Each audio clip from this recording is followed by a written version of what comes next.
Semangat pagi kawan-kawan pecinta ikan hias, khususnya ikan koi. Video kali ini saya mengajak kawan-kawan untuk mereview ya tentang mesin pompa celup yang biasanya digunakan di kolam ikan koi kawan-kawan. Kebetulan saya menggunakan tipe ini kawan-kawan. Ini pompa celup kami kawan-kawan, itu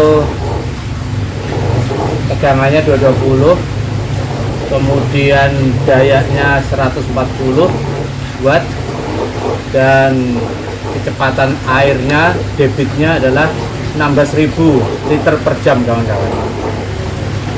Jadi pompa ini kawan-kawan selama ini alhamdulillah nggak ada masalah. Cuman kemarin itu kawan-kawan tiba-tiba berhenti gitu, tiba-tiba berhenti, nggak berfungsi, dan akhirnya berakibatnya fatal kawan-kawan. Jadi seluruh ikan koi kami yang ada di kolam itu mati kawan-kawan akibat kekurangan air, karena pompa ini posisinya adalah di chamber terakhir daripada filter, dan itu airnya tidak terpompa lagi masuk ke dalam kolam, sehingga kolamnya mengalami kekurangan air dan ikan koinya mati semua. Innalillahi wa inna ilaihi rajiun. Ikan semua mati.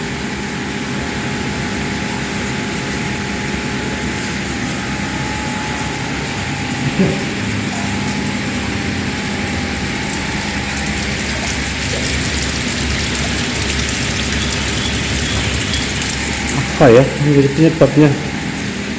Ya Allah, astagfirullahaladzim.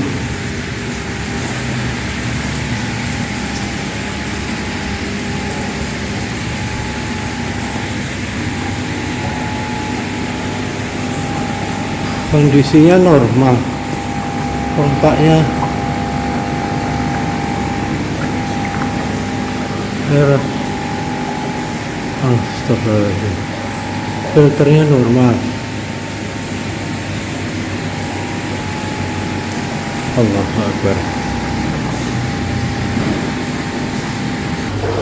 Nah ini kawan-kawan, nah berdasarkan literatur yang ada, dari potensi kemungkinan kegagalan fungsi daripada mesin pompa celup seperti ini kawan-kawan,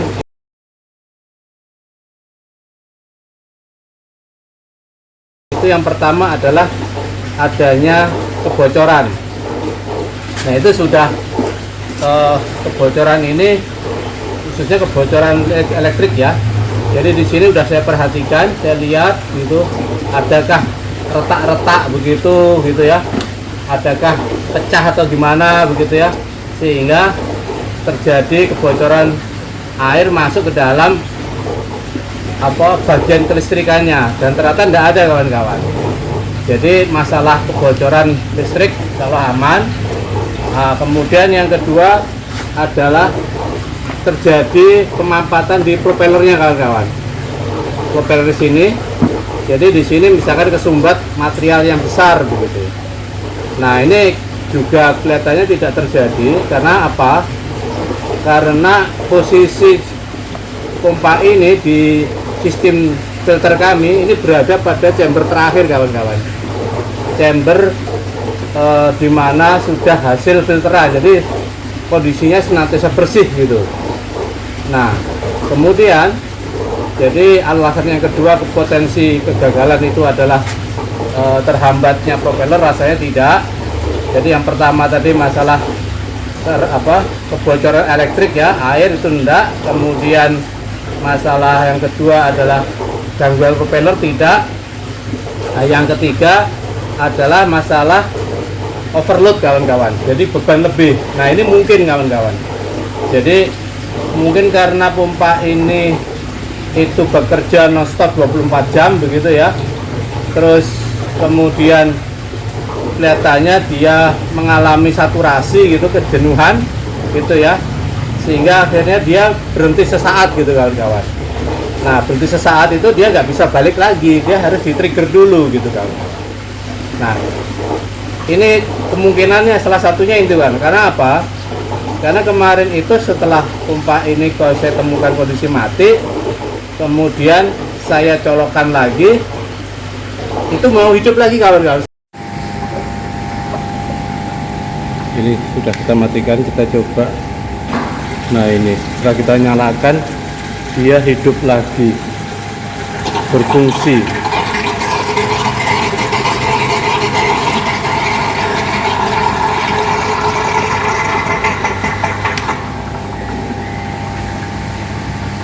Jadi ini penyebabnya Bapak Ibu.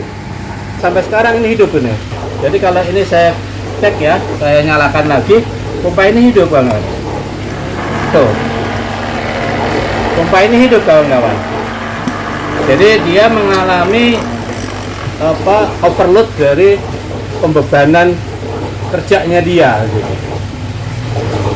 Nah biasanya kalau dia overload, kondisinya panas di dalamnya. Nah, terus setelah panas akhirnya terjadi gangguan medan elektromagnetik yang ada di dalam sini. Nah itu akhirnya jadi terhenti gitu kan kawan. Nah kemungkinan yang selanjutnya, kemarin saya penasaran itu sempat saya buka kawan-kawan. Ini saya copot, ini saya buka, saya lihat ini kawan-kawan. Ini nggak ada kebocoran ya, aman saja. Terus juga ini saya coba tadi itu saya buka bongkar kawan-kawan. Ini ya, ini saya coba saya bongkar. Ini ya saya bongkar, saya copot. Nah ini saya buka, ini propellernya aman aja, utuh aja, nggak ada masalah.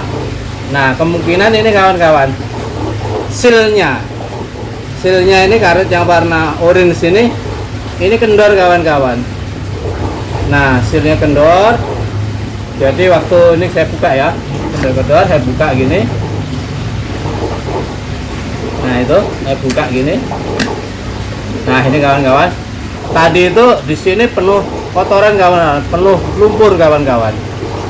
Nah ini jadi akibat karena sealnya ini sudah kendor nih, tidak kuat lagi, tidak melar lah kondisinya ya, kira-kira melar begitu, sehingga akhirnya air kotornya pun juga masuk ke hisap ke dalam sini, sehingga mengganggu proses elektromagnetiknya dari stator ke rotornya ini kawan-kawan, yang ada di dalam sini. Ini tadi keadaannya kotor kawan-kawan.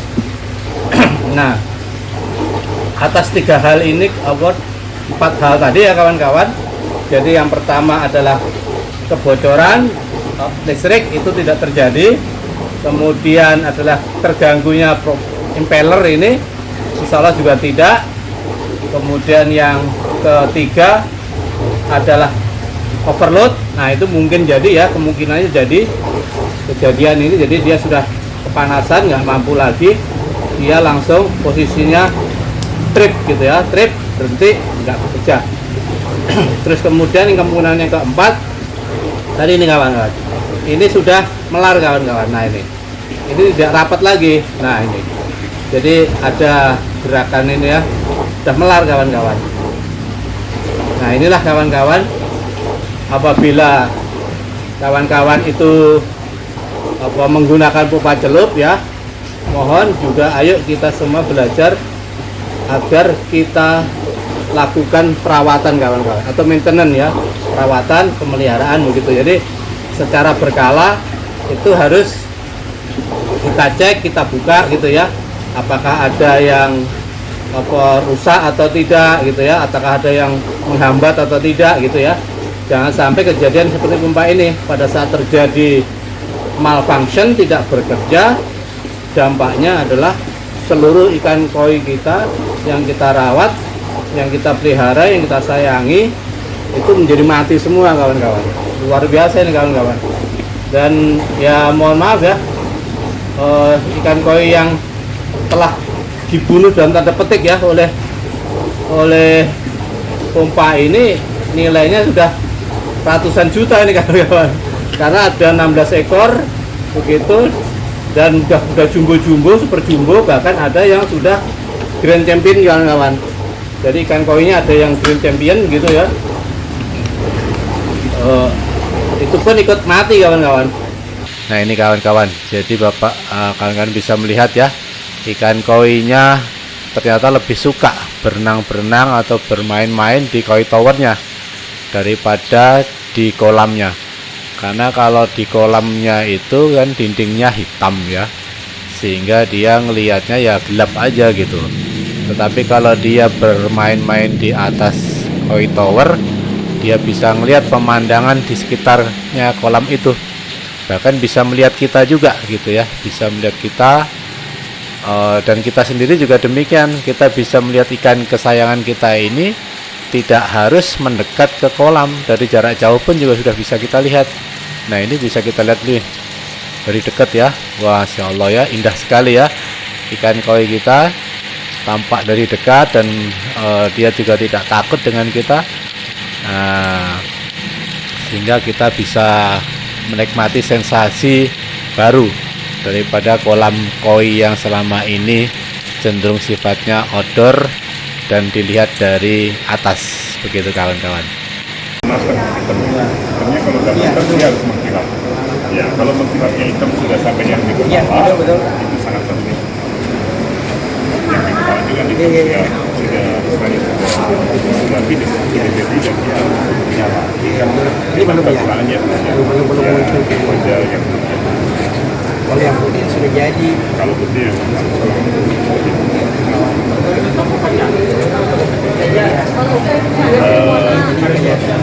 kadang kalau tantri itu kadang kalau nggak dia kadang kalau dia nggak terjadi emang. Ya Allah, jadi luar biasa ini kawan-kawan, apa dampaknya itu sangat dahsyat gitu kawan-kawan.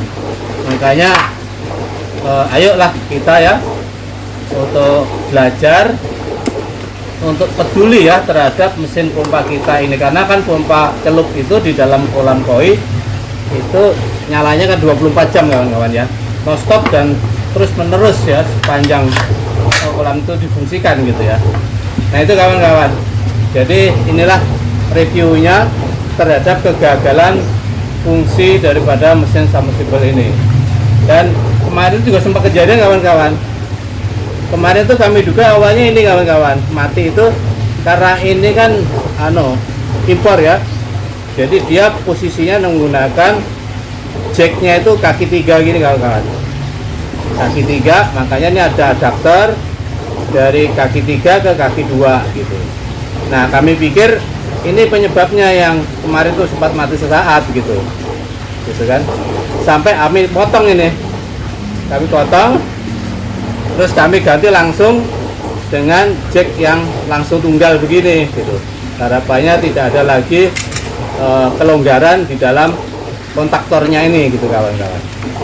Nah ternyata tidak gitu, ternyata adalah gangguan yang di dalam tadi, jadi kegagalan seal sama overload gitu kawan-kawan. Nah itulah kawan-kawan berbagi pengalaman kami review ya tentang pompa celup atau pompa submersible gitu ya. Nah demikian kawan-kawan berbagi pengalaman pahit ini, semoga menjadi pembelajaran bagi kita bersama, dan atas perhatiannya kami ajukan terima kasih. Salam dari Salami Channel, indahnya berbagi. Nah salah satu solusi selanjutnya kawan-kawan, saya sudah menyiapkan penggantinya, tidak lagi menggunakan pompa AC langsung seperti ini. Saya siapkan ini kawan-kawan, pompa DC gitu ya. Nanti akan kita review di dalam video selanjutnya. Oke kawan-kawan, terima kasih.